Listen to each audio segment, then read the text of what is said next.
O jogo mais esperado da temporada é amanhã. Ou hoje, né? Dependendo do dia que você estiver vendo esse vídeo.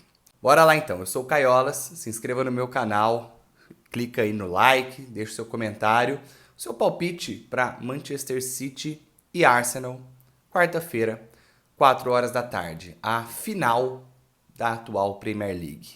Se é que a gente pode dizer que existe final em campeonato de pontos corridos, né? Tem como eu não ser um pouco clubista nesse vídeo, então desculpe, torcida do Manchester City, eu vou tentar não ser clubista. Esse jogo ele tem uma importância muito grande, né? Ele define praticamente todo o rumo da temporada. O Arsenal precisa vencer o City no Etihad se quiser ter chance de vencer o título. E isso é um tempero muito especial. Eu vou dizer que eu tô dividido, mas eu não tô dividido 50-50. Eu tô 90-10 ou 95-5 de convicção que o Manchester City vai vencer esse jogo. Eu tenho 90-95% de certeza que o Manchester City vence o jogo. 5-10% de esperança de o Arsenal surpreender. Por quê? Porque é um momento mais decisivo da temporada e o City está muito acostumado a isso. Este Manchester City tem enfrentado tropeços, né, percalços ao longo da temporada. Teve mais tropeços no campeonato do que a gente está acostumado a ver nos últimos anos. Falou-se de Haaland não estar adaptado ao time, ou o time não estar adaptado ao Haaland, mais de uma vez nesta temporada, e ainda assim ele tem 32 gols na Premier League. Falou-se de De Bruyne não estar no seu melhor, e ainda assim ele tem 15 assistências na temporada. Foden machucou, enfim, Bernardo, Gundogan sai, não sai, no início da temporada ficou um pouco isso. Então, assim, de uma certa maneira, o City enfrentou desafios nessa temporada que não costuma enfrentar. Ainda assim, o time performa em um nível muito alto, vai fazer mais de 90 pontos, muito provavelmente, nesta Premier League e deve ficar com o título. E no momento mais decisivo, que é o último mês, né, meio de março, abril e maio, que são os 2 meses decisivos, o City ativou o modo frio e calculista e ganha jogos, convencendo com um futebol brilhante, demonstra grandeza, demonstra experiência e algumas vezes, como no confronto contra o Bayern de Munique, fala: beleza, fica com a bola. Pode ficar com a bola, eu vou ganhar o confronto, eu vou ganhar o jogo. Então esse City frio, calculista, experiente, acostumado a vencer, entrou no modo frio, calculista, experiente e acostumado a vencer. E o Pep Guardiola, com os percalços da temporada, comandou esse time para isso. Por outro lado, do outro lado desse confronto, a gente tem o Arsenal. Um time que começou a temporada, né, no caminho oposto ao City. Começou a temporada em alta, vencendo, convencendo, não parecia ter percalços, provando grandeza, vencendo confrontos grandes contra clubes grandes. E nos últimos 2 meses tem tropeçado tudo o que não tropeçou até então na Premier League. Vem de 3 empates. Em 2 deles, ganhava o jogo por 2-0. Depois, num duelo em casa contra o Lanterna, Southampton, o time leva 3-1 e no apagar das luzes busca um empate. O que está muito evidente desses últimos 3 jogos, das últimas 3 partidas do Arsenal? Está evidente que o time sentiu e muito a possibilidade de ser campeão. E sentiu e muito o frio, calculista, experiente e vencedor Manchester City no encalço. Nesse momento da temporada, hoje aqui, abril, fim de abril, a única coisa que eu não me arrependo é de o City não ter tropeçado mais no início. Porque se tivesse tropeçado mais no início, talvez não pressionasse tanto o Arsenal assim.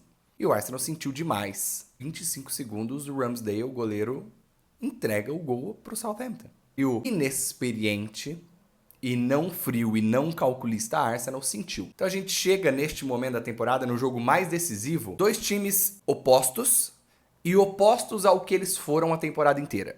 Por isso eu ponho 90%, 95% de palpite para o City vencer. É um jogo de 8 ou 80. É um jogo de 8 ou 80 porque eu vejo este Arsenal 8 ou 80 a temporada inteira. O Arsenal ou demonstra uma força gigantesca e vence e convence, ou sente muito a pressão, sente muito o adversário, a torcida, enfim. O Arsenal ou ele vai surpreender e vai vencer esse City, o que eu não ponho tanta fé, ou ele vai tomar uma goleada. Eu tenho essa sensação, eu não vejo muito esse jogo de 2-1, de 3-2, de 1 gol de diferença, não. Se for 1 gol de diferença para o Arsenal, mas eu vejo um City vencendo de goleada. Porque no momento que o City faz o primeiro gol, e a gente conhece que o City é aquele tubarão, né? Aquele rolo compressor que faz o primeiro, já faz o segundo, já faz o terceiro. Eu sinto que o Arsenal, quando tomar o primeiro gol, vai sentir e vai permitir que o City faça mais. Então eu tô muito tenso, mas ao mesmo tempo eu já tô assim... não tem muito o que fazer e qualquer coisa que vier é lucro. Sabe, eu tô um pouco nessa sensação. O grande diferencial, talvez, dessa disputa do título, no fim das contas, vai acabar sendo mesmo o costume, tanto do clube quanto dos jogadores e do técnico, por conquistas, por grandes momentos, por grandes títulos. O Arteta não tem grandes momentos na carreira, o Guardiola tem inúmeros. De Bruyne, Gundogan, Rúben Dias, Ederson, Walker, enfim, a lista é imensa, Bernardo, até o próprio Haaland, tem grandes momentos na carreira, seja em momentos individuais, seja como equipe, seja títulos, seja gols, jogos específicos, enquanto Saka, Martinelli, Odegaard, Gabriel Magalhães não tem esses momentos. No Arsenal, quem tem esses momentos mais é o Jesus e o Zinchenko, que vieram do City. Então, o Arsenal não conhece o que é vencer, não sabe qual o caminho do vencer, do ser campeão. E o City sabe de cor e salteado. O City sabe, há 2, 3 semanas, exatamente o que tem que fazer para vencer o Arsenal amanhã. E o Arsenal, eu não sinto que sabe exatamente o que tem que fazer ainda para vencer o City. Tanto não sabe que estava pensando no jogo do City contra o Southampton. E o City pensa jogo a jogo, porque já sabe o que vai fazer contra o Arsenal. Talvez, no fim das contas, o Arsenal pague por ter excedido as expectativas do início da temporada. Ninguém esperava que o Arsenal fosse brigar pelo título. O time não se preparou psicologicamente, mentalmente, e o clube não se preparou com a mentalidade vencedora para esse momento.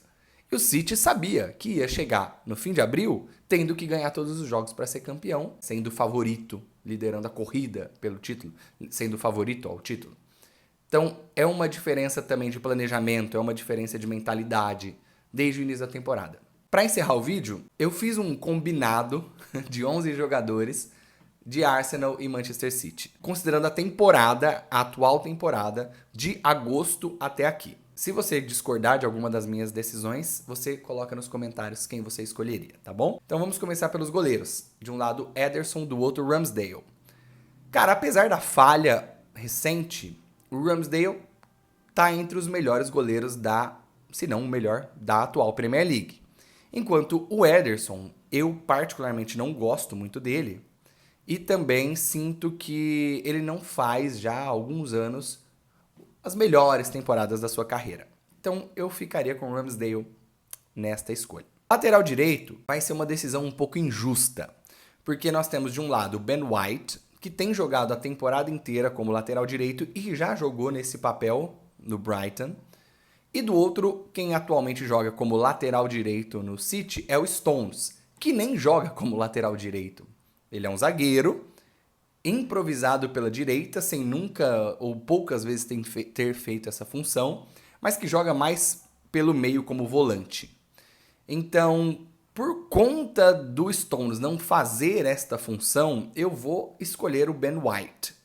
Mas eu acho o Stones muito mais jogador, quero deixar isso muito claro. Se fosse um duelo de zagueiros, o Stones seria minha escolha. Ou se o Stones jogasse realmente como lateral direito, eu escolheria ele. Como ele não joga, como ele faz uma função um pouco diferente, eu vou optar pelo Ben White. A dupla de zaga vai ser a do Manchester City. Rúben Dias e Akanji fazem individualmente e coletivamente uma melhor temporada do que Holding e Gabriel Magalhães. O Gabriel Magalhães é uma menção honrosa porque tem feito uma excelente temporada, principalmente o pós-Copa dele é sensacional. Mas eu sinto Rúben Dias e Akanji mais prontos e melhores também entrosados. Então, dupla de zaga do Manchester City, Rúben Dias e Akanji. A lateral esquerda seria o Ake pelo City e o Zinchenko pelo Arsenal. Mas o Ake se lesionou, então eu acredito que talvez o Laporte jogue ali. E aí eu acho que também acaba sendo um pouco injusto. O Zinchenko é um jogador que tá jogando muito a temporada inteira, que também faz essa função aí do Stones, né, jogando pelo meio, mas ele tá mais acostumado a isso, a gente acostumou-se a ver o Zinchenko assim, inclusive no City. E o Laporte, eu ainda não tenho certeza se vai ser ele mesmo titular. Pode ser que o Bernardo jogue pela esquerda ali, né, lateral esquerda, como foi no jogo do primeiro turno.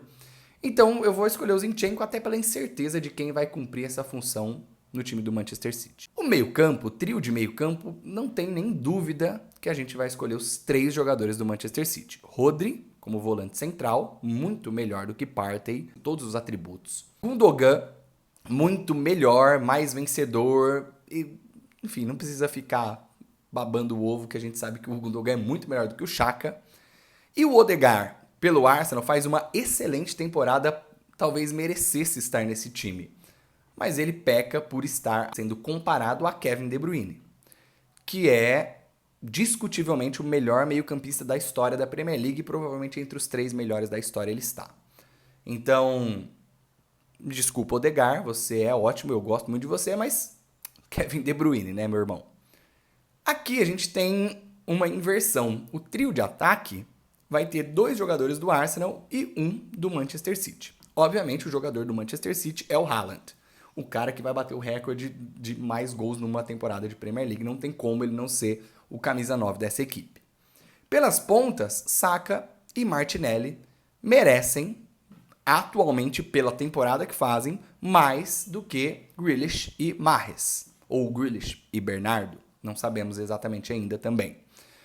Apesar de eu gostar muito do Mahrez, apesar de eu gostar muito da temporada que faz o Grealish, o Martinelli é um jogador brasileiro que tem mais de 20 participações em gols na temporada e que tem 15 gols, sendo já ao lado de Bob Firmino, o brasileiro com mais gols em uma temporada de Premier League, que é um recorde.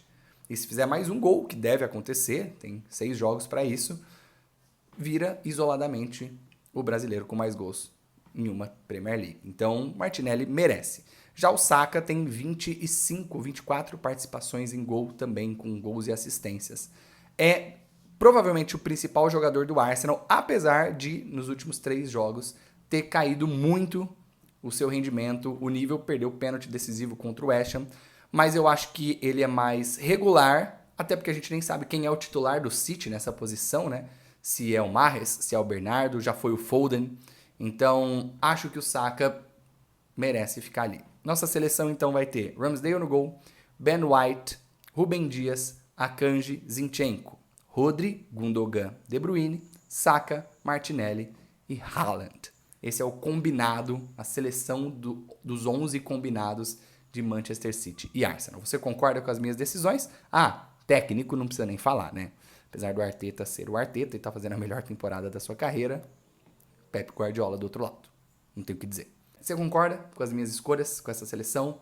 Sim ou não? Você concorda com as análises e comentários que eu fiz do jogo, das minhas expectativas da partida? Deixa o seu comentário, deixa as suas análises, suas expectativas, seus palpites. Se inscreve no meu canal, deixa seu like e muito obrigado mais uma vez. É nóis.